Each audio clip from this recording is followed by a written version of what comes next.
Hello guys and welcome to How to Socials. In this video I'm going to show you how to search for filters on TikTok. So let's start. First open the TikTok app. When the app is opened you have to tap on the search icon at the bottom of the screen. Now before moving forward you have to remember that you have to know the filter's name before you search for it. Now shape shifting filter is now on trend. Now I'll just search for shape shifting filter.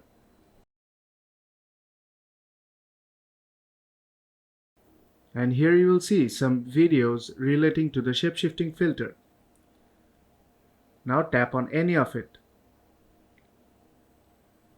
And on the video you will see the shape shift is written. Now to use that filter you have to tap on that. And you can add to favorites by tapping on add to favorites. I have already added this on my favorites. Now to use this filter you have to tap on the camera button at the bottom of the screen.